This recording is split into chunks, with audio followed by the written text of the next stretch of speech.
iniciando a nossa temática de hoje, nós estamos dando continuidade à discussão, né, do texto, do livro do Everardo Guimarães Rocha, O que é o etnocentrismo?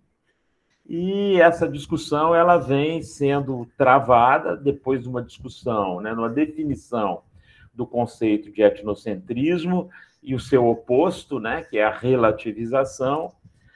Nós viemos pelas escolas do pensamento antropológico, né, para demonstrar para vocês como essa ciência com a qual vocês estão tomando contato agora, ela trabalhou essa questão da diferença e de como você observar a diferença, interpretar a diferença, que não é uma coisa muito fácil, né?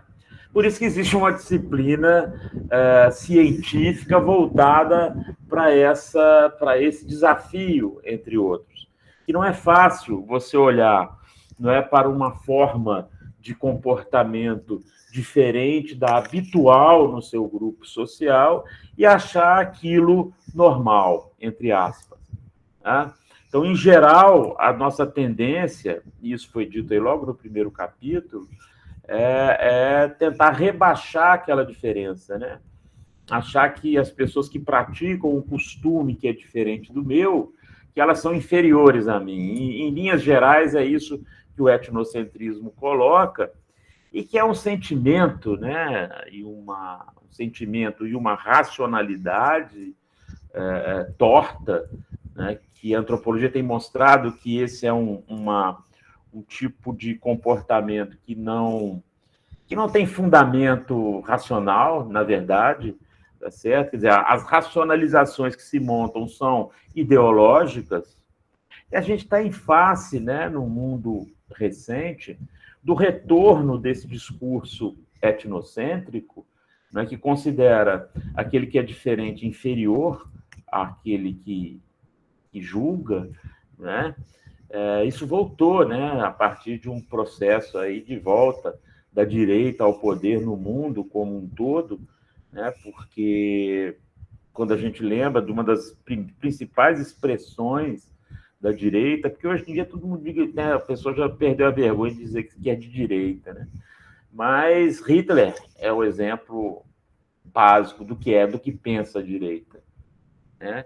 Aquela ideia de que existe uma raça superior, aquela ideia de que pessoas que se comportam de uma maneira diferente têm que ser eliminadas, né? A pessoa é judia, ela tem uma religião diferente da cristã, então ela tem que ser simplesmente eliminada.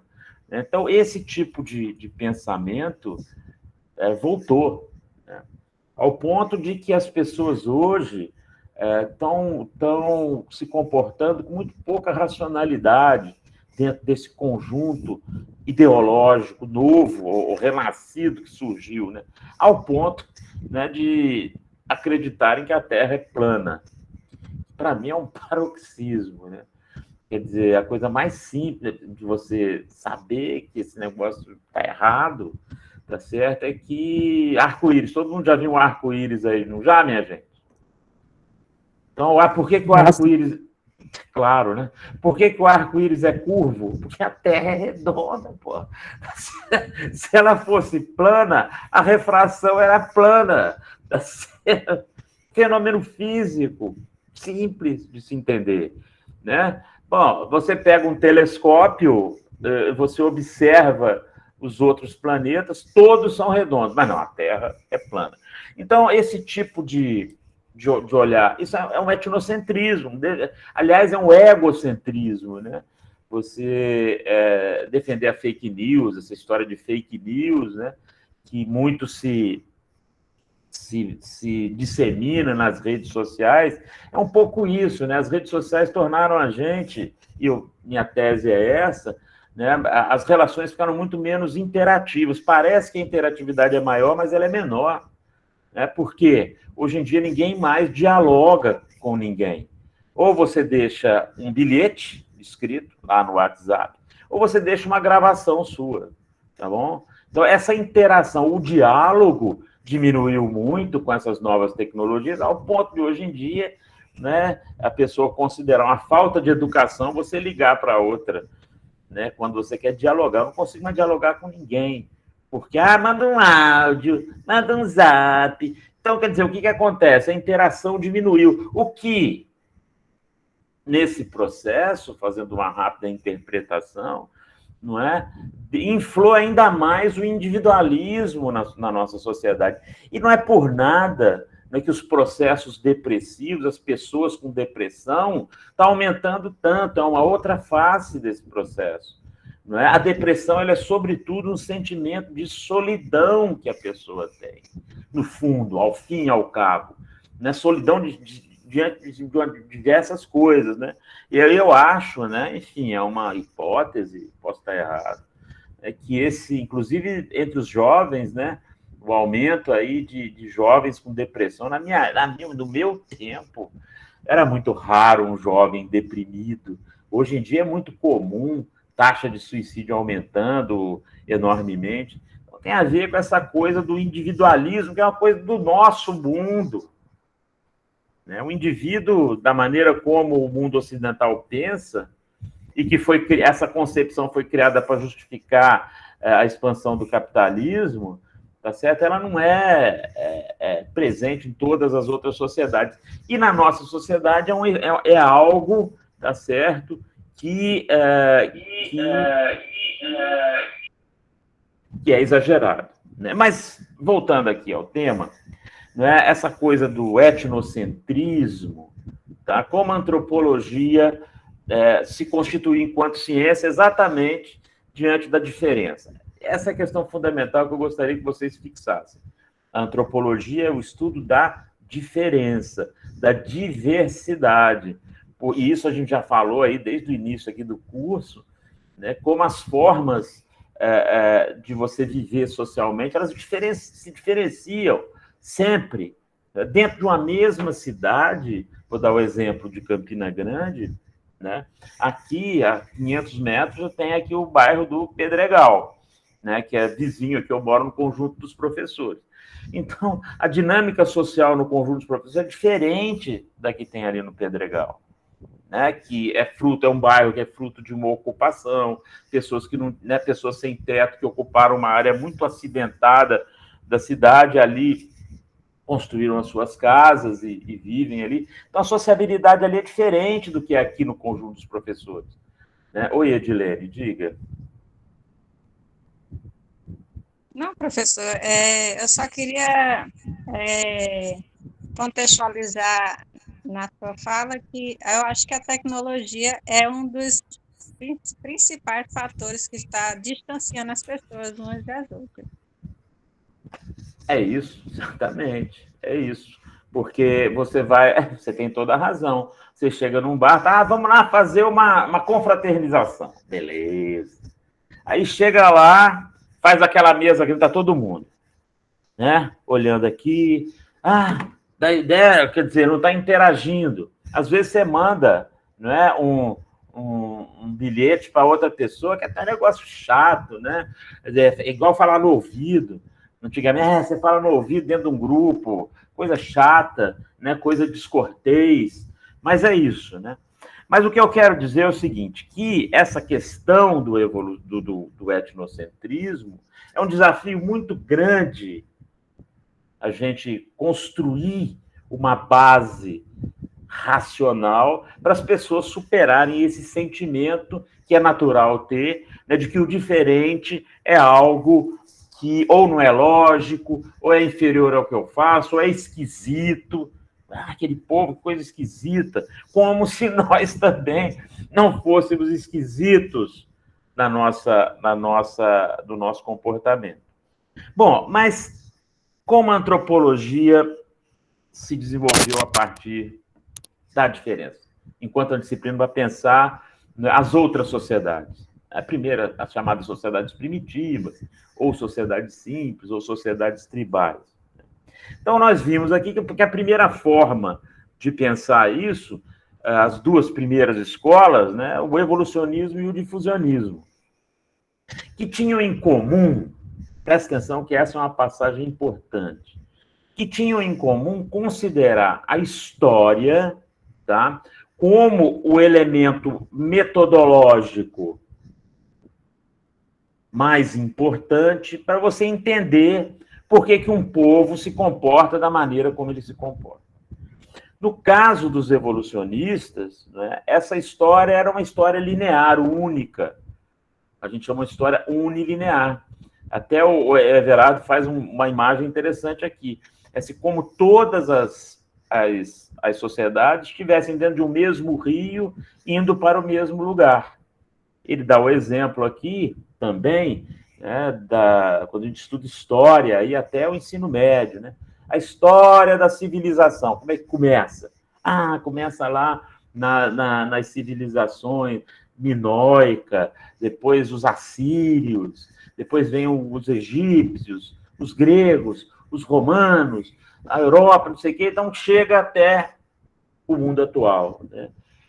Então, existiria uma evolução, né, em que as sociedades diferentes da minha são retratos do meu passado.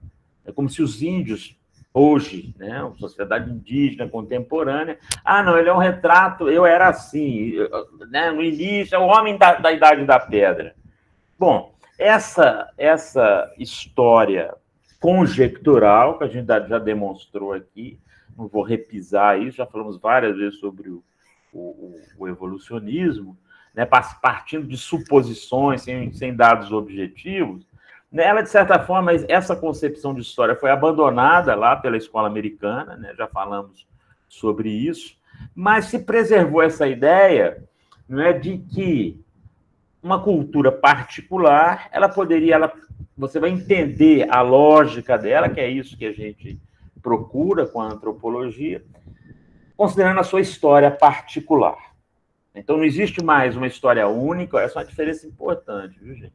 Não existe mais uma história supostamente real, tá? Mas, de toda sorte, você tem as histórias particulares, você vai conhecer a lógica daquela cultura a partir de recuperar essa história, digamos assim, com H minúsculo, como ele diz. Bom, essa ideia, ela é abandonada e é criticada a partir do funcionalismo. Tá? Como eu disse a vocês, enquanto se desenvolvia a escola cultural americana nos Estados Unidos, paralelamente se desenvolvia a chamada antropologia social britânica, né, na Inglaterra. Paralelamente. Então, não é uma coisa substituindo a outra. Então, esses pesquisadores, Radcliffe Brown, Malinowski, que ele cita aí, e também Durkheim, né, que é funcionalista também mais francês, né? Então, o que acontece é o seguinte, eles vão discordar dessa necessidade que a gente teria, tá, de conhecer a história para entender a cultura. Não precisa. Até porque, quando a gente está numa sociedade iletrada, uma sociedade em que não tem a escrita, tá certo? Você recuperar a história é muito difícil. Né? A história tem um elemento fundamental na história, que é o seguinte: tudo que o historiador fala tem que ser baseado em documentos. Então, como é que uma sociedade que não tem documentos escritos, como é que eu vou recuperar a história dela? E aí, veja, gente, até porque, né, essa coisa da concepção de tempo, e ele diz aqui, a gente acha que a nossa concepção de tempo é a correta. Ora, eu assisti uma palestra essa semana de um físico italiano, o cara diz, olha, o tempo não existe.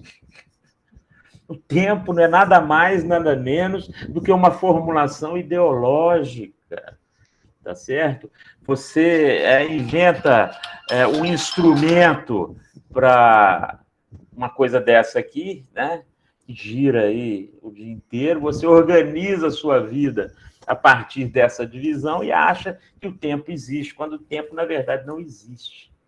E até é interessante a gente perceber isso, pessoal, tá certo? Pelo que a gente sente em relação ao tempo. Às vezes o tempo passa rápido demais, às vezes o tempo passa lentamente demais. Não é assim? Por exemplo, 5 minutos na cadeira de um dentista é uma eternidade, cara. Tá certo? É os mesmos 5 minutos que você está numa montanha-russa e você acha rápido demais. Criança que vai em parque de diversão, né? Assim, porra, termina um, vai para outro, porque passa rápido demais. Então, como assim?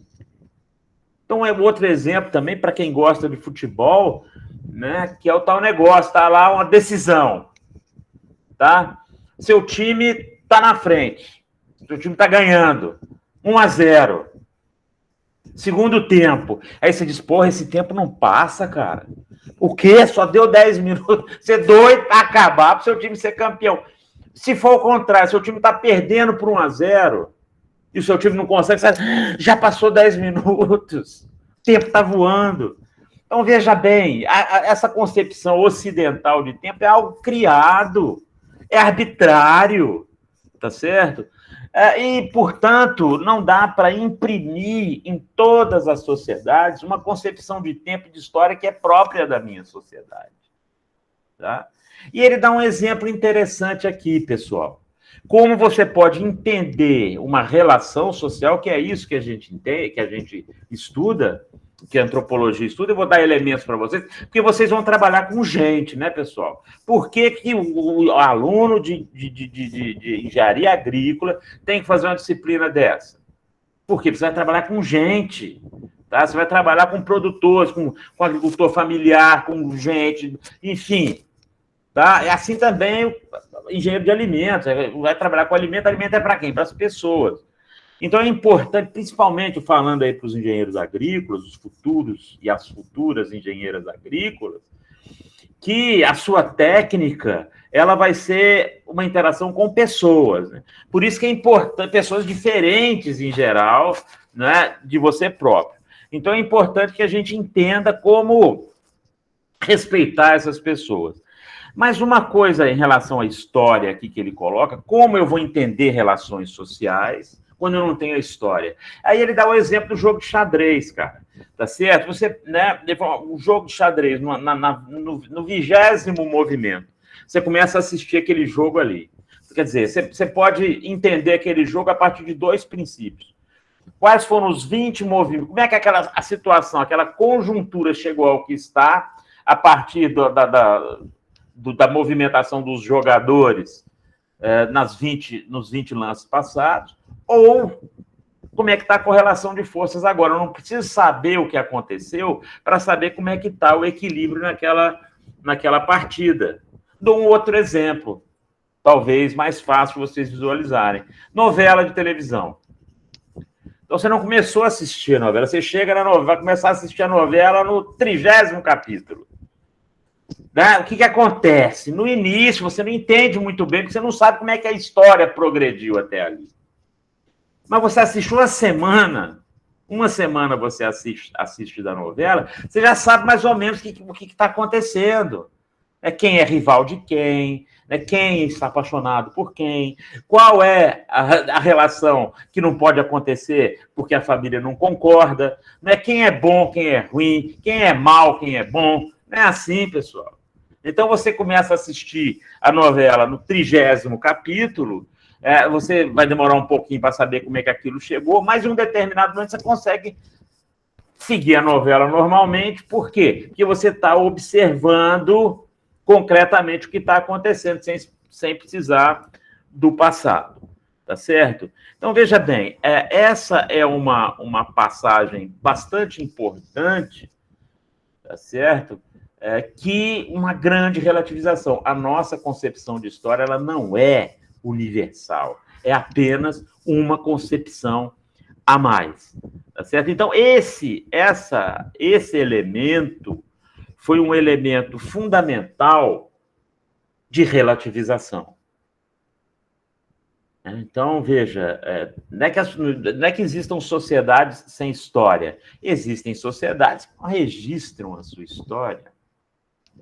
E você pode entender a dinâmica social dela sem problema nenhum. Tá? E como entender? Aí é que está uma inovação teórica feita pelos funcionalistas, que é considerar, não é, a sociedade, né, a sociedade como algo em que estruturada, ruim a palavra estruturada, vai ficar repetitivo, mas, enfim, é algo que articula três coisas: processos, estrutura e função. Estrutura, função e processo. Tá? Então, como assim? Os processos, quais são os processos sociais? Por exemplo, né, a relação familiar. Então, na nossa sociedade, a sociedade ocidental, né, como é que se dá esse processo? Em todas as sociedades você tem relações de parentesco entre as pessoas. Diferente dos animais, que não tem, né, gente? Relações de parentesco é uma coisa ideológica. Claro, né? Porque você tem lá uma cadela e um cachorro na sua casa, eles se reproduzem, enfim, a ninhada, se você não separar e tudo, ela pode, né? Um cachorrinho macho, depois cobrir a própria mãe e ter cachorrinho, não tem problema nenhum, não existe mãe e filho nesse negócio. Não existe, claro, né, a coisa da cria, aquela coisa toda, mas não existe uma coisa que vai classificar as relações de parentes. Na nossa sociedade existe isso. Então, o que acontece?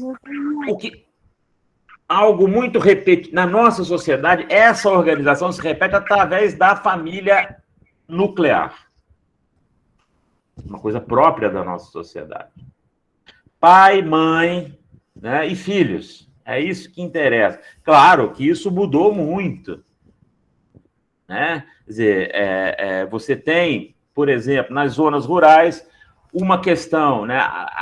Para ter uma ideia que na nossa própria sociedade isso varia, porque, embora a família nuclear seja importante na zona rural, ela está embebida muito mais da família chamada família extensa do que as famílias urbanas. Até porque todo mundo mora perto, faz da mesma comunidade, então você tem uma estruturação. Então, o que acontece? Esse processo ele se repete tal forma que ele se transforma numa estrutura social, igual a estrutura de classes, pessoal. A diferença econômica da nossa sociedade, ela existe porque o capitalismo é isso, né? É um sistema de desigualdade que se reproduz e que se estrutura nas classes sociais. Alguém aí já viu alguma classe social andando aí pela rua? Tenho certeza que não.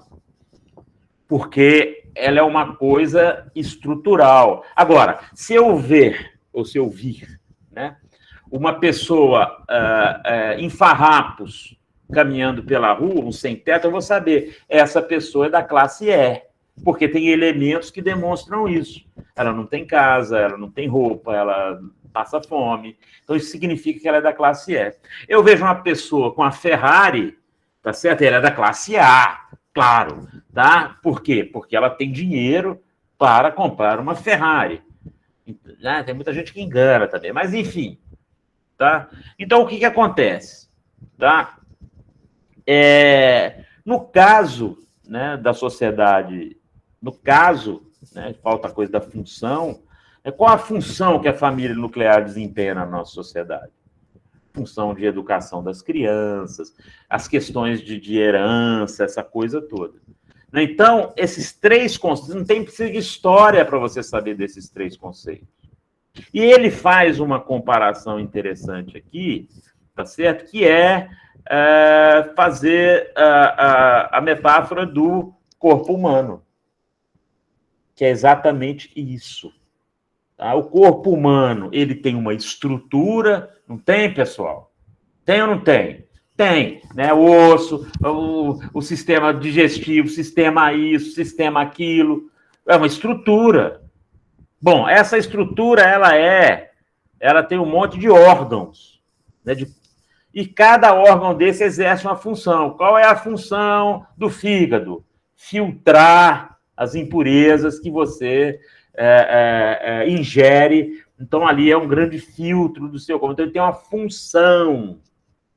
Tá? Então, ele está dentro de uma estrutura, ele tem uma função dentro do processo vital. Né? Se o fígado for acometido de uma cirrose, você vai morrer. tá certo? Em breve tempo, porque ele vai perder a sua função de filtrar as impurezas que você ingere, vai perder essa capacidade, vai perder essa função, vai comprometer o sistema vital, o seu sistema vital, e a sua estrutura vai desaparecer. É assim, pessoal, você vai morrer. Quando você morre, a sua estrutura desaparece. Assim também são as sociedades, claro, né, nessa coisa da metáfora.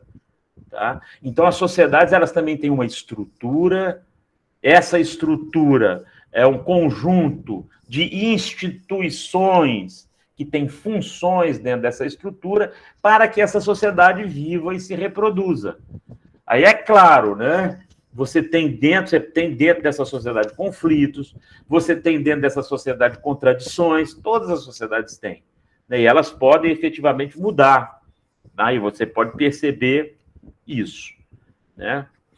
Bom, então é importante esses 3 conceitos, tá certo? Primeira coisa do funcionalismo. Primeira coisa. Você já pode anotar isso para a prova, tá certo? Primeira coisa.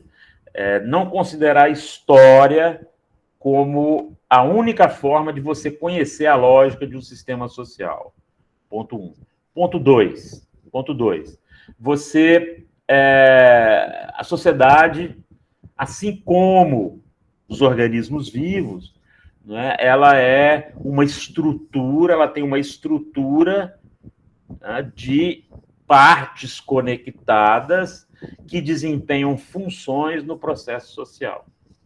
Então, por isso chama o funcionalismo. O que os funcionalistas procuravam? Qual é a função disso, qual é a função daquilo? Então, por exemplo, qual é a função do... Vou pegar um ponto de vista marxista. Função da religião, para Marx. É o ópio do povo, por exemplo. Ele interpretou dessa forma. Qual é a função do sistema jurídico? Manter a ordem, mais ou menos. Né? Aí você vê os problemas que isso traz, como ele está imbricado de uma série de coisas. Qual é a função da economia? Prover as pessoas de bens e serviços necessários para a sua vida. Tá? Então, é mais ou menos isso. A economia é uma instituição social, a política é outra instituição social, a religião é outra instituição social, e por aí vai. E essas instituições elas estão conectadas entre si dentro, não é, de uma estrutura social que vai ter uma determinada religião, uma determinada economia, um determinado sistema político, etc. Bom, um outro elemento importante nesse sentido da relativização. Então, veja, qual a importância do funcionalismo? Deixa eu perguntar na prova. Qual a importância do funcionalismo em relação à superação do etnocentrismo? Aí você pode responder. Primeira coisa, né? Quer dizer, não considera a história como um elemento de todas as culturas, ou seja, ele não transfere a minha concepção de tempo, porque a história é a minha concepção de tempo. Estou dizendo que está errado, não, viu, gente? Tá aí, tem um monte de livro de história aí, fiz sociologia histórica, leio história, adoro história. Tá certo? Não é que ela não sirva para nada, pelo contrário, é uma ciência importantíssima para você perceber uma série de coisas. Mas ela não é necessária para você entender uma determinada cultura, e nem é necessário que você diga que existe uma história unilinear em que as culturas são diferentes da minha, um dia vão se tornar o que a minha é. Tá? Então, esse é um elemento. Um outro elemento importante, pessoal, eu já havia falado para vocês aqui, tá? Que a questão da dialogicidade como uma característica fundamental das ciências humanas. E é o funcionalismo que vai trazer um outro elemento fundamental para você derrubar o etnocentrismo, que é o chamado trabalho de campo. Olha, engenheiras e engenheiros. Se você for um bom engenheiro agrícola, você vai fazer trabalho de campo. Você vai ficar dentro do seu escritório, beleza, eu estou aqui no laboratório, vou desenvolver um novo processo aqui, tá, para de captação de água, digamos, tá certo? Vou inventar um negócio, que você fica dentro do laboratório, aquilo dá certo dentro do laboratório. Você tem que pegar aquele seu protótipo e aplicar em campo. Não é assim? Bom, eu vou lá na comunidade de Barra de Santana, que eu fui esse fim de semana, fiz uma trilha massa lá, secura danada, tá certo? Então eu vou lá em Barra de Santana e vou aplicar isso no campo. Bom, se isso é verdade para engenheiro, isso me parece óbvio para o engenheiro, não é, gente? Claro, a coisa dentro do laboratório é um negócio. Né? A coisa aplicada pode trazer elementos que você não desenvolveu no laboratório. Vocês vão ver isso no curso de vocês. Vocês vão ter laboratório, vão ter muito campo, porque eu conheço o curso aqui, é um curso aplicado. Tá certo? Então, isso também na antropologia.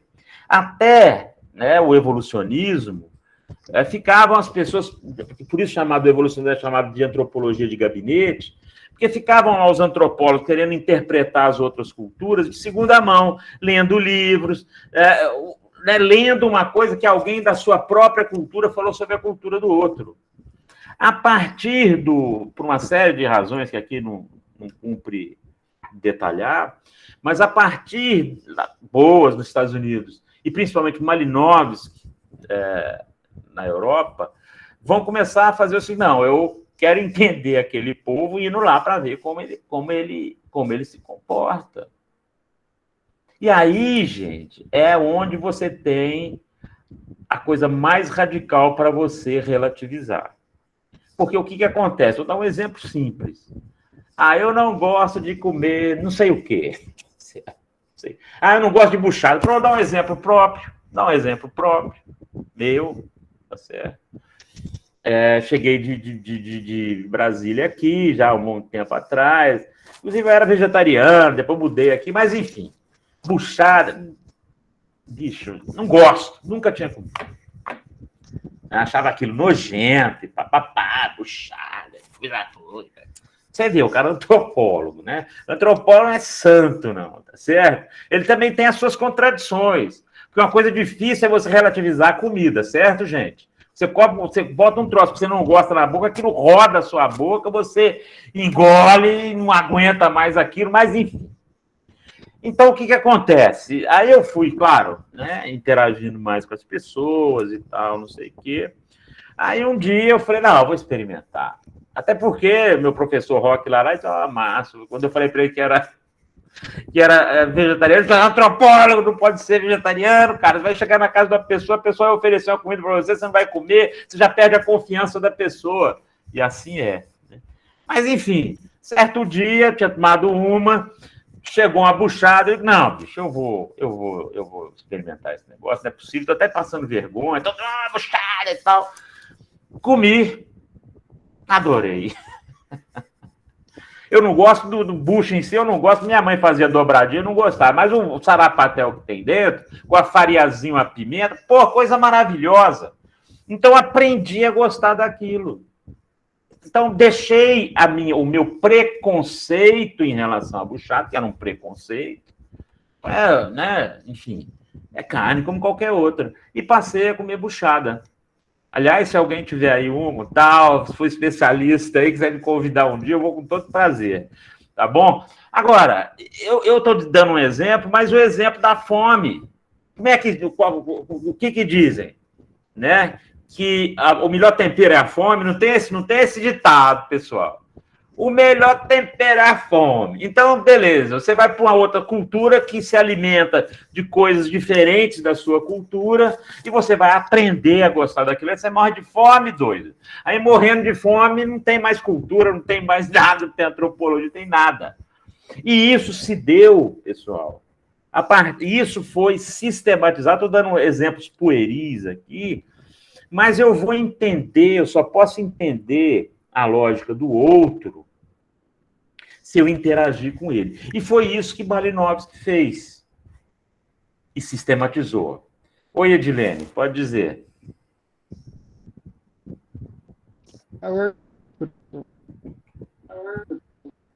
Levantou a mãozinha, não? Tá vendo uma vez. Sim.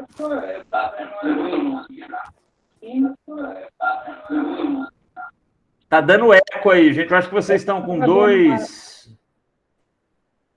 É porque a gente coloca na televisão, professor. Aí, às vezes, esquece de tirar o som da televisão, aí dá o eco. Desculpa. Ah, que isso. Mas vai lá, vai lá, A vai gente lá, estava vendo Orleans. na televisão, na cultura da Índia, o pessoal comendo cérebro de boi. E eles comiam praticamente cru.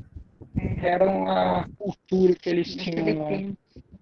Só que é bem estranho. Aí o cara comia e ele dizia o gosto. Mas para a cultura nossa é horrível. É claro, por quê? Porque nós não fomos treinados a comer isso, gente.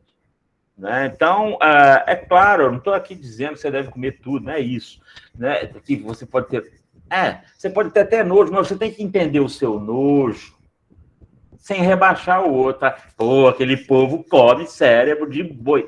Sim, cara, daí, certo? Por quê? Porque na cultura, tudo que a cultura não tudo é hábito, gente. Por exemplo, o hábito de comer carne. Se nós formos totalmente naturalistas, primata não come carne, pô. Só que nós comemos. Aprendemos a comer, desenvolvemos isso. Ah, mas é gostoso. Sim, é gostoso por quê? Porque a sua cultura lhe treinou para você achar aquilo gostoso. Né? Então, eu não posso achar que o meu paladar é melhor do que os outros, ele é apenas diferente. Ah, mas se eu fosse lá, eu não ia comer aqui. Sim, paciência. Tá certo? Agora, as pessoas comem, né, um determinado tipo de alimento, também, muitas vezes, que está disponível na área que eles vivem. Então, por exemplo, outro dia eu estava vendo, já até citei esse exemplo aqui na sala de aula, né? Na Mongólia, desértica, muito poucos recursos naturais. A criação, lá o pastoreio é a atividade econômica que dá sustentação para as pessoas, né? Então, principalmente de bode, né? Bode, carneiro e tudo. Então, o que acontece? Você come todo o animal, não desperdiça nada. E o cérebro lá, a cabeça do carneiro, é o que você coloca quando você convida alguém muito especial para ir na sua casa, você vai dar a cabeça do carneiro para ele. E se você for daquela cultura, você vai amar, porque é a parte que você mais aprecia. Então, o gosto... Bicho, eu vou dar... Só um pouquinho, Silvio, antes de passar a palavra para você, eu vou dar o exemplo do Big Mac. Você aprende a gostar daquela porcaria, velho. Por quê? A primeira vez que você come aquilo é um gosto de papelão. Eu me lembro, a primeira vez que eu comi um Big Mac, McDonald's, Brasil, fui comer, coisa horrível. Eu prefiro ali o lindo olhar, como é que chama hoje em dia? Como é que é? Bodão que o povo chama? Sei lá, podrão. No podrão e tal, não sei o quê. Tá certo? Então, veja, você aprende a gostar, tá certo? Então, as coisas se dão dessa forma. Por exemplo, quando você faz uma dieta, você aprende a gostar alimentos de outra natureza. Estou passando por esse processo agora, sou obrigado a perder peso, não posso comer um monte de coisa. Então, o que eu estou fazendo? Comendo outras coisas. Difícil? É difícil, tá certo? Mas você se adapta. Essa é a questão fundamental. Então, a coisa da alimentação é algo que cada cultura, você tem que entender dentro do contexto daquela cultura. Já tinha falado aqui, por exemplo, você tem várias culturas em que as pessoas se alimentam de insetos. Não é barata, viu, pessoal? Porque outro dia eu fui falar isso na aula, o menino deu um exemplo lá na prova dele, sociedade indígena, o povo come barata. Não, ninguém come barata, ninguém, tá certo? Porque é uma coisa horrorosa, nojenta e tudo mais. Agora, grilo come, tá certo? Grilo, que é uma coisa limpíssima, tá certo? O que é um grilo? O grilo só come planta, o bicho é herbívoro, certo? Um grilo, um gafanhoto, tá bom? Então, você com uma fome danada, bicho, você vai comer um grilo. Claro, aí se desenvolve uma culinária. Oi, Silvia, diga lá. Desculpa interromper. Era isso que eu ia lhe perguntar, se já tinham provado da farofa da tanajura. Não, pois é. Você já comeu? É bom? Sim, aqui é cultura. Então, Inclusive, se um dia eu for visitar vocês aí, tiver na época, eu faço questão de provar, faço questão. Pois é, a bunda de Tanajura, na sociedade, na minha terra, Ouro Fino também, sul de Minas, era costume também do pessoal do rural, né? E eu sempre fui menino urbano, aquilo e tal.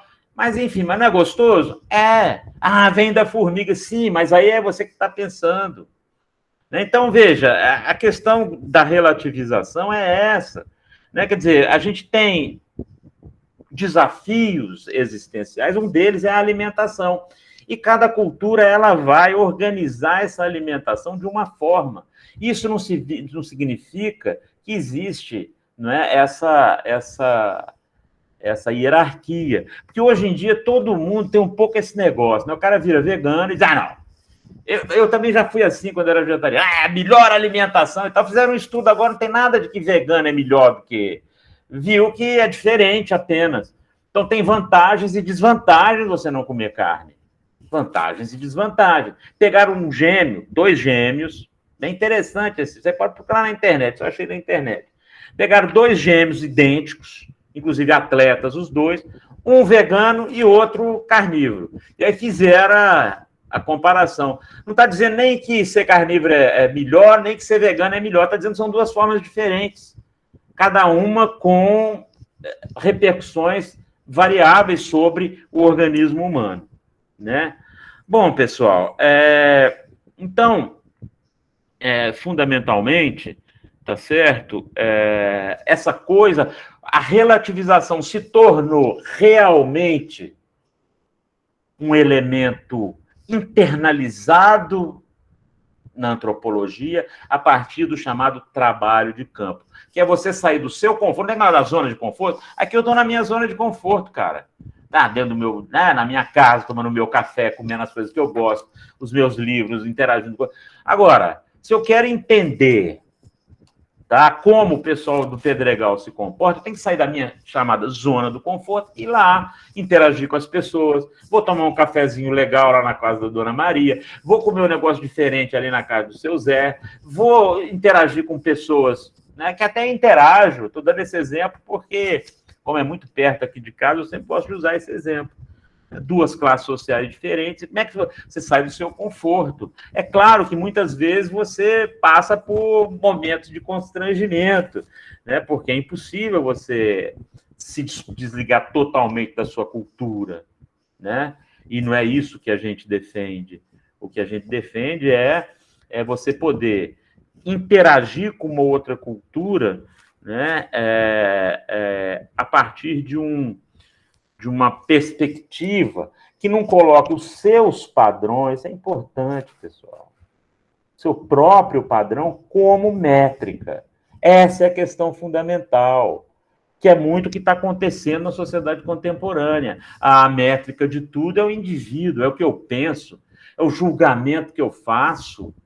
Né? Hoje, a rede social é uma coisa terrível, a gente vai, como eu disse para vocês, né, na segunda parte desse curso, a gente seguir aí uma discussão, uma etnografia das redes sociais, para a gente entender isso. Essa coisa do individualismo, todo mundo é juiz agora. Né? Então, você discorda de uma coisa, o cara não vale nada. Agora, você fala isso porque está com a telinha de cristal líquido na frente, né? Porque quando está olho no olho, eu duvido que as pessoas estabeleçam o tipo de relação que elas têm. Duvido, não, tenho certeza absoluta que não acontece. É a mesma coisa que você fala escrevendo no seu zap, é a coisa que você vai falar olhando no olho de uma pessoa. Não é. Não é. É diferente. Né? E essa coisa, você está sempre... Né, essa coisa do... Né, o indivíduo é o centro do mundo. Eu sou o centro do mundo. Você não é centro de nada.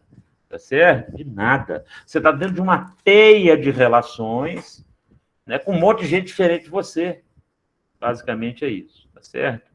Bom, então, veja, essa é a contribuição do funcionalismo, e eu nem vou falar sobre a questão do fato social do Durkheim, a gente leu o texto do Durkheim, está aqui nesse capítulo, eu não vou dar, né, essa moleza para vocês, quem não leu, quem leu vai ver aqui que o Everard, em um parágrafo, ele resume exatamente, né, a lógica do fato social, que trouxe para a contribuição que ele traz, o fato social enquanto coisa, né, mostrar que o objeto das ciências sociais ele é legítimo, né, e a explicação sociológica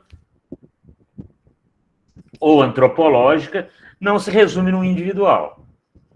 Você tem uma outra classe de eventos que é onde você vai tentar entender a outra cultura. Tá certo? Bom, aí o próximo capítulo, o último capítulo desse livro, ele vai fazer uma recuperação, não é? Ele vai fazer tipo um resumo e avançar em algumas coisas do que ele diz. Então, ele vai primeiro no terceiro parágrafo do texto, quem está com o texto aí, né? Ele diz, tudo isso indica, tudo isso que a gente falou até agora, muito daquilo que vem procurando demonstrar deste longo caminho que a antropologia percorreu no sentido da relativização. Em todos os passos dados por essa ciência da diferença, você, leitor, pode ter observado a existência constante de uma tentativa, quase um compromisso. Trata-se de escapar ao etnocentrismo, a uma percepção do outro que fosse centrada no próprio eu. Tá? Então, esse é um compromisso da antropologia, e eu estou tentando passar, vocês não serão antropólogos, né? Mas estou querendo tentar dar essa contribuição para a formação de suas consciências, enquanto profissionais, enquanto pessoas, tá certo? Né? Então, por exemplo, aquele exemplo que eu sempre já dei aqui, a história do casamento gay. Coisa polêmica, não sei o que e tal. Aí eu já disse aqui, né? Então, uma coisa que eu desenvolvi foi isso. Porque sempre quem vai falar que é contra o casamento gay, o cara não é gay, né, cara? Tá entendendo? Então, você tá num papo, cara, sou contra o casamento gay. Aí eu pergunto, cara, você é gay? Em geral, é um cara reacionário. Eu não. Então, cara, o que você tem a ver com o casamento do outro? O que o casamento de um gay, tá certo? Já que você não é, vai interferir na sua vida? Absolutamente nada. A não ser que você seja uma pessoa enrustida, que não assume a sua identidade sexual, e quando os outros assumem, você cria, não é? Fantasias para desqualificar o outro. Então, o que você tem a ver com o casamento gay se você não é gay, cara? Tá certo? Então, aí a gente tem que, né, largar, e é importante essa questão das relações homoafetivas como um elemento da gente colocar na cabeça da gente. Se você aí se encrispa quando vê um gay, um casal de gays e tal, por que isso? Por que essa reação na sua cabeça? O que leva você a ter ódio daquelas pessoas? Freud explica, né? Tá entendendo? Esses caras covardes aí que estão aí matando, né, homossexuais, aí batendo nas pessoas, Freud explica, né? Talvez ele não aceite que seja um gay, né? E usa da violência contra o outro como um escudo para si próprio, escudo horroroso de violência. Tá? Então, eu tenho que entender o casamento gay dentro da realidade da comunidade gay. Quer dizer que uma pessoa não tem o direito de formalizar uma relação afetiva se ela é do mesmo sexo? Ora, por quê? Por que ela não tem esse direito? Porque é diferente do normal na nossa sociedade? Ora, então eu tenho que entrar naquele contexto, imagina bem, tá certo? Imagina bem, você não tem direito de formalizar. Essa coisa, graças a Deus, mudou muito. Graças a Deus, é a luta, não é, da LGBTQI organizado, que vem lutando por isso há muito tempo dentro do Brasil. Mudou muito. Você não, as pessoas escondiam, enfim, quer dizer, a pessoa passa a vida inteira escondendo o seu afeto, gente. Poxa, que coisa triste, que coisa horrorosa, que coisa desumana. Por quê? Porque ele sente atração por pessoas do mesmo sexo? E daí, cara? E daí? Tá certo? Não é uma opção, a opção sexual não é isso, é orientação sexual. Porque é o seguinte, a sexualidade, cada um tem a sua e cada um sabe. Tá certo? Você só se satisfaz quando é uma coisa integral. Então, se a pessoa se satisfaz com uma pessoa do mesmo sexo, qual é o problema? Tá? Então, vamos tentar entender isso dentro do contexto. Então, essa pessoa, não é? E por que ela não pode formalizar esse vínculo? Por que o companheiro ou a companheira dele ou dela, tá certo? Não vai ter direito, tá certo? No fim, quando um deles morrer, a receber a herança, tem 30 anos, construíram a sua base, seu pezinho de meia, seja lá o que for, ou mesmo muito dinheiro juntos, só porque é um casamento homoafetivo, a pessoa não vai ter direito. A pessoa não vai ter direito de criar um filho, porque, sabe, não pode gerar filho biologicamente falando. Quanta criança abandonada tem nesse Brasil afora, nesse mundo afora? Aí eu falei, mas peraí, casal gay não pode. Como assim? Então é melhor uma criança estar abandonada, sem pai nem mãe, sem família, sem nada, do que ter um casal gay que cuide dela com todo amor, com todo carinho. Então, é um pouco isso, pessoal. Né? Às vezes a gente, quando eu fico falando da sociedade primitiva, eu gosto muito longe, mas tem coisa que está no nosso cotidiano. Para não falar no racismo, né? Para não falar na questão da mulher na sociedade brasileira.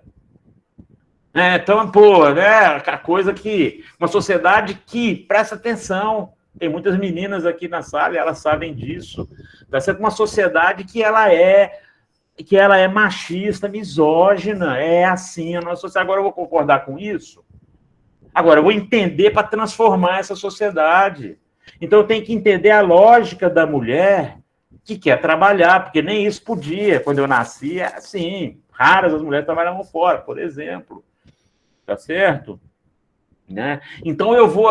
Aquela história, a mulher é estuprada, o cara diz, mas mini saia. Cara, e daí, bicho? E daí, isso dá direito a você a um ato de violência sexual porque a menina está de mini saia? Tu é um animal, cara? Ou você tem ética e moral na sua cabeça? Parece que não tem. Por isso que vai preso, vai ser condenado, tá certo? Porque são as instituições do Estado. Mas, enfim, então, pessoal, é essa tentativa no curso que eu quero passar para vocês. Primeiro mostrando, talvez esse texto meio muito teórico e tal, você pode ter se perguntado, que diabo é isso? Você, antropólogo, por que eu quero saber esse tanto de escola? Para demonstrar para vocês que esse tipo, não é, de atitude mental, humanista, sobretudo, ela tem um trajeto, uma ciência se dedicou nisso por mais de 100 anos e traz elementos objetivos, tá certo? Para a gente, como ele diz aqui, não conhecer a diferença não como uma ameaça a ser destruída, tá? Mas como uma alternativa a ser preservada. Então, a diferença ela é legal, porque se todo mundo fosse igual, era chatíssimo, né? Você vivia numa sociedade, todo mundo é igual, sob o ponto de vista de comportamento, todo mundo se comporta da mesma maneira. Para que existiria o turismo?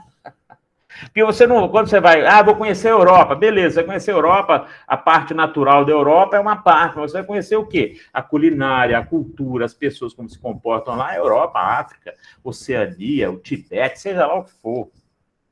Tá? Por quê? Porque a diversidade é um troço legal. O turismo ele é todo baseado em quê? Na diferença.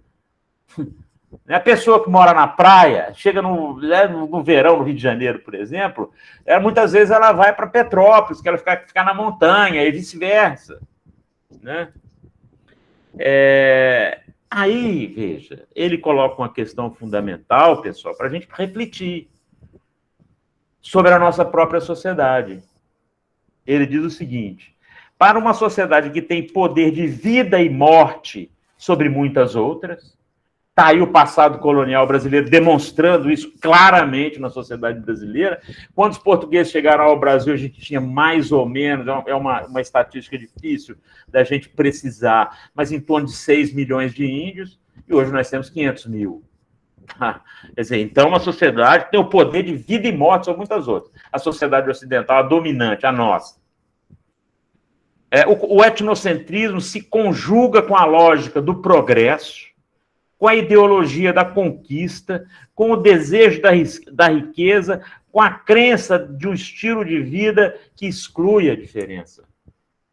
Então, foi o exemplo que eu dei na aula passada, da escravidão. Como é que você pode escravizar um ser humano semelhante a você? Construindo ideologicamente a noção de que ele é quase um animal, porque ele tem a cor da pele diferente da sua. E isso justificou, poxa vida, sofrimento, morte, desesperança, muito sofrimento, e ainda causa. Quando se discutiu a questão das cotas da universidade, e ainda bem que a sociedade já admitiu isso, e existia uma discussão enorme. Negócio de como é que chama? Meritocracia. É fácil falar em meritocracia quando você estuda numa escola particular, faz inglês no IASES, né? Quer dizer, agora, o menino que nasceu como você, homo sapiens sapiens, ou a menina, só que ele não teve esse acesso porque é pobre, e ele é pobre porque é negro, não é o contrário? Tá? Por quê? Porque, né, houve todo um processo sem política pública nenhuma voltada para essas pessoas, foram retiradas da África como animais, tá certo? Um sofrimento enorme. Depois, a abolição da escravidão, solta todo mundo, não tem política pública. Foram para onde? Foram para as franjas do sistema social. Como que eu posso disputar meritocraticamente se eu não tenho as mesmas condições? Tá certo? E se dizia, não, mas a cota vai rebaixar o nível. Pelo contrário, todos os estudos, pessoal. E vocês podem pegar que tem inúmeros estudos, que o desempenho do estudante cotista é melhor, em média, do que o desempenho do estudante não cotista. Tem pesquisa feita na Unicamp, tem pesquisa feita na USP, tem pesquisa feita em Brasília, em todo canto. Entra na internet. Então, o cotista, ele acaba tendo desempenho melhor, em média, do que o não cotista. Por exemplo, né? Pois bem, então, pessoal, né, a ideia tá, de que a gente olhar a diferença como algo bom e não como algo ruim. Isso precisa, né, de um treinamento. E de uma maneira de você olhar para as coisas para além da ideologia, pessoal. Certo? Porque a ideologia hoje se tornou um troço, o cara acha que o que ele acredita é o real. Deu o exemplo aí da Terra plana, ele acha que o que você acha que o que você acredita é o real, e você voltou para antes do iluminismo. O real é o que se lhe apresenta, não é o que está dentro da sua cabeça, porque você acha que é assim. Porque hoje em dia todo mundo acha tudo, né? Acha isso, acha aquilo. Pois bem, e foi o trabalho de campo, tá certo? Que possibilitou isso. E eu vou dar um exemplo aqui que é legal para vocês pensarem. Tá? Que é legal para vocês, enquanto futuros engenheiros e engenheiras agrícolas, pensarem. Então, por exemplo, ele dá esse exemplo aqui. Se desqualificava determinados modos de vida como economias de subsistência. Então, principalmente os caçadores-coletores, né? Pessoa que ficasse com esse povo vive premido pela carência. Né? São sociedades em que as pessoas têm que trabalhar, ficam o dia inteiro pensando em que vai comer, o que vai beber, aquilo é difícil, então sofrem, trabalham muito e tal. Aí o Salins, um antropólogo inglês, ele fala, será que é verdade esse negócio? Em princípio, a gente acha que é, né? Porque a gente está acostumado com a agricultura, com os estoques, com o sistema de mercado, com isso tudo. Como é que você imagina um povo que nem armazena, ou pouco armazena a sua alimentação?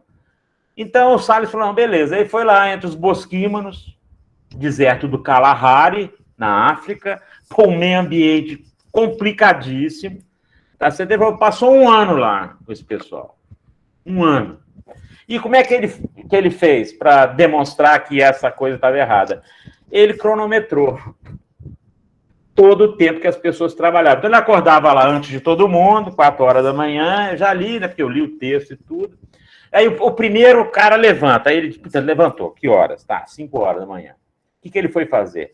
Foi tomar café e tal, saiu para a roça. Que hora que ele saiu para a roça? 5h30. Roça não. Que hora que ele saiu para a caça? Tal horário. E foi durante um ano. E no final ele demonstrou que essas pessoas trabalham muito menos do que nós. Nós trabalhamos 8 horas por dia. Então, somando, fazendo a média, né, um bosquímano trabalha de 3 a 4 horas por dia, no máximo. Como que ele descobriu isso? A partir de olhar, observar e não com os seus preconceitos. Eu acho que um outro exemplo interessante é o da agricultura. Então, o que acontece? Vocês sabem, vocês que estão fazendo a engenharia agrícola, né, que a humanidade, talvez tenha um curso aí de vocês sobre história da agricultura, vamos falar isso para vocês, né? Que é a história lá do Malthus, tinha razão, né? Então, ele diz, olha, você tem aí a progressão de alimentos em escala aritmética, né, e a reprodução humana em escala... como é que é, gente? Puta, fugiu agora aqui o termo da cabeça. Que se multiplica, né? Você tem 2, 4, 8, 12, progressão geométrica. Então, a humanidade, ela cresce em progressão geométrica e a produção de alimentos cresce em progressão aritmética, disse Malthus. Então, isso aí vai dar tilt. Bom, e realmente, o que acontece quando você olha a história da humanidade, você tem períodos de grande fome que são resolvidos através de inovações tecnológicas, tá certo? Da engenharia, da agronomia, engenharia agrícola, uma série de coisas. Então, por exemplo, uma das últimas revoluções que houve foi a chamada Revolução Verde, tá? Ou seja, adubo químico, né? Mecanização, defensivo químico, agrotóxico. Agrotóxico, coisa química, e organismos geneticamente modificados. Isso, o que aconteceu? A produtividade na agricultura, isso vai acontecer na década de 40, pós-guerra, 50, 60. Então, o que aconteceu? A produtividade da agricultura realmente aumentou muito. Agora, resolveu o problema da fome do mundo? Não. Não resolveu. Primeira coisa. Por quê? Porque é um modelo concentrador. A mecanização. 2% da agricultura familiar no mundo é mecanizada. 2%. Então, a mecanização está na produção de quê? De commodity, pô. Dos capitalistas, dos acumuladores. O cara da soja, o cara da cana, né? O cara do café. Tá certo? Essa é a primeira coisa. Segunda coisa, o impacto ambiental. Se percebeu, né, que essa coisa que aumentou, né, esse conjunto de técnicas, produtos e processos que aumentou a produtividade, primeiro eu já disse, não resolveu o problema da fome do mundo, ela quando 1 bilhão de pessoas passam fome todo dia no mundo, tá? E também os impactos ambientais. E o que se discute hoje? A transição agroecológica. Então, a gente tem que pensar uma maneira de produzir alimentos sem veneno, porque o que se percebeu? Bota aí agrotóxico, mede agrotóxico aí, primeiro o trabalhador que está longe de você não está nem aí para ele, né? Ele vai ter câncer, porque manipula aquilo, não tem dinheiro para ter os EPIs, enfim, uma série de coisas. Tá? Quem já sabe o que é o campo, o trabalhador e a trabalhadora do campo, sabe que eu estou falando a verdade. Ela não tem dinheiro, cara.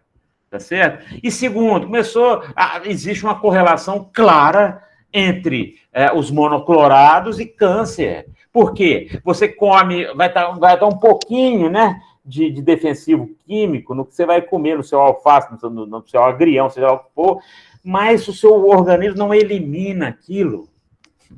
Aí vai acumulando, e pode causar um câncer, por exemplo. Né? Então, aquilo que se fala, progresso, todo mundo agora... a gente está demonstrando, 50, 60, 70 anos depois, que, na verdade, a produção de alimentos ela deve voltar a tradição, né, a coisa tradicional, claro, com tecnologias novas. Então, por exemplo, né, o combate à praga, o combate biológico de pragas. Então, você tem lá uma cigarrinha que vai dar lá no seu pomar, tá bom? Você compra uma vespa. Já tem indústria de biotecnologia, você compra as vespinhas que são predadores naturais, né, daquela cigarrinha que está comendo lá o seu pomar. Então, você bota a vespa ali, a vespa mata a cigarrinha, tá bom? Pronto, você voltou no tempo, você não vai meter o DDT lá em cima, você não vai meter o monoclorado lá em cima, tá certo? Poluindo, né, causando, e ainda poluindo os mananciais. Porque o cara mete o defensivo agrícola, não está nem aí, né? Pô, aí vem a chuva, vai para o solo, do solo vai para a água. Bom, tá? Então, né, a agroecologia, eu acho que é um elemento interessante para demonstrar dentro da área de vocês hoje. E é um debate importante. Vocês têm professores aí no seu curso. Tem gente que vai ser contra aí, mas, enfim, tem gente contra e a favor de tudo.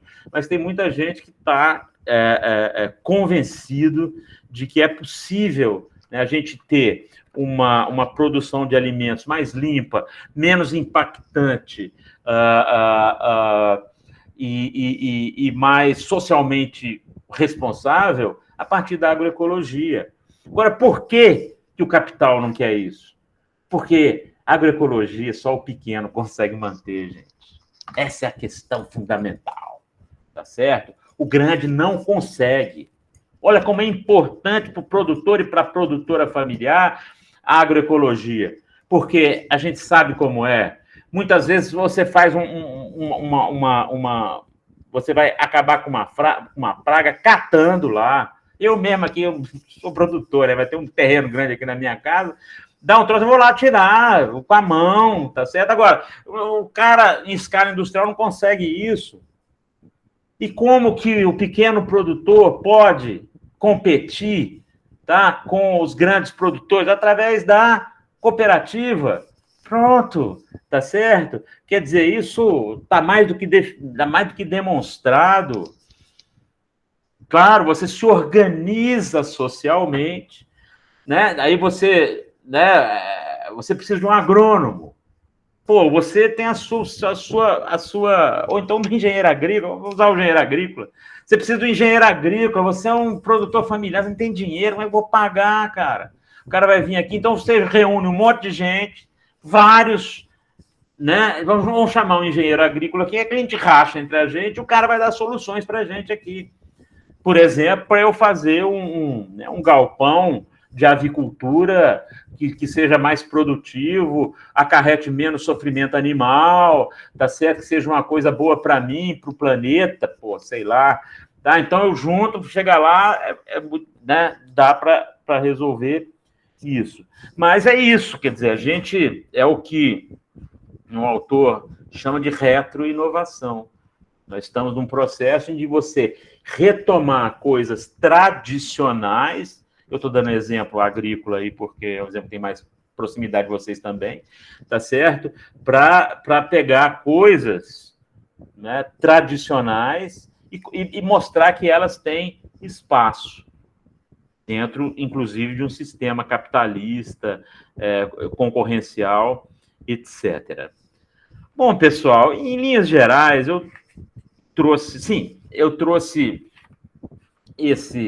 essa trajetória, né? E o livrinho ele vai acabar falando sobre o conceito de cultura. Eu não vou me aprofundar muito nisso, porque a gente vai ter o texto do professor Roque Laraia para, né, discutir isso com mais vagar, mas a importância aqui é o seguinte, né, é descolar o conceito de cultura do conceito de história, né, porque a maneira como a gente pensa o decorrer do tempo na nossa sociedade não é universal. Ele dá o exemplo do Zapinagé aqui, tá certo? Que nós entendemos, nós somos a evolução e tal, a coisa universal, então as relações sociais evoluíram até aqui. O Zapinagé não pensa assim, ele diz, no começo era de uma forma e a gente está reproduzindo isso. Agora, o que vem no meio tem a menor importância. E quando você vai ver, qual a importância prática que a história tem na sua vida? Nenhuma. A história não é nada mais, nada menos do que uma maneira de você recuperar um fluxo de acontecimentos e classificar esse fluxo de acontecimentos dentro de um determinado parâmetro. Bom, pessoal, fundamentalmente, tá? Concluindo, então, né, a antropologia ela traz elementos para que nós possamos, enquanto seres pensantes, né, relativizarmos a diferença. Diante de um comportamento diferente do nosso, certo? A gente tentar entendê-lo no contexto daquela cultura. É difícil? Muito difícil. Muito difícil. Tá certo? Mas é um exercício que vocês podem fazer. Eu espero que façam, né, quando tiverem na sua prática profissional, né, interagindo com pessoas, principalmente com agricultores e agricultoras familiares, que é o seguinte, nós estamos no semiárido. A história demonstrou que o único empreendimento produtivo sustentável no semiárido é a agricultura familiar. Está demonstrado. Em um determinado momento, a Sudene investiu rios de dinheiro na grande propriedade rural e deu com os burros na água. Não existe mais. Tem. O exemplo de sucesso que nós temos no semiárido brasileiro é o da agricultura familiar, é o da agroecologia, é o da semente crioula, é das feiras que a gente tem em toda a cidade. Tem coisa melhor do que ir numa feira, hein? Né? Pegar ali o alimento sem veneno, tá? Você dialogar lá com o produtor, ciclo curto. Quer dizer, quanto de carbono eu gastei para me alimentar? Ah, se eu for comprar uma laranja vinda de São Paulo, ela veio de lá até aqui como? Voando? Não, veio de caminhão, gastando combustível, jogando carbono na atmosfera, aumentando o aquecimento global. Então, se eu compro aqui de um produtor, meu vizinho aqui, eu já estou contribuindo com isso também. Né? Mas, enfim, pessoal, a ideia, né, da gente da antropologia, trazer instrumentos para que você, enquanto consciência, né, possa relativizar a diferença. Diante de algo totalmente estranho para você tentar entender aquilo no contexto em que aquele comportamento, entre aspas, estranho, ocorre. E fazer o contrário também. Acho que um exercício interessante é você observar como são estranhas as nossas próprias práticas. Dei o exemplo aí, na aula passada, da formatura, né? Troço esquisito. Uma coisa que você faz porque todo mundo faz, é normal. Então, uma prática louca, né? Chega no fim do curso, todo mundo gasta um dinheirão, todo mundo vestido com aquela mesma beca, uma cerimônia chatíssima. Por que você tem que se submeter àquilo? Porque é uma coisa culturalmente aceita na nossa sociedade. Ah, vou me divertir, mais ou menos. Quer dizer, então, às vezes o cara não tem dinheiro, fica guardando dinheiro um tempão para fazer um convite. Ah, convite caríssimo. Para quê? Certo? Porque tem uma simbologia que na minha cultura ela é importante, mas para um chavante olhar isso aqui, ele vai achar a coisa mais esquisita do mundo. Esse tipo de prática, por exemplo.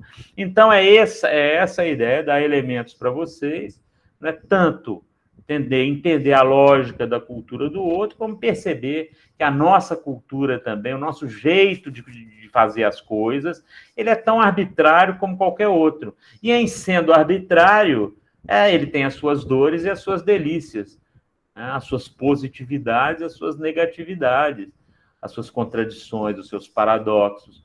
Né? Então, não existe um jeito melhor de ser do que o outro. culturalmente falando, evidentemente. Né?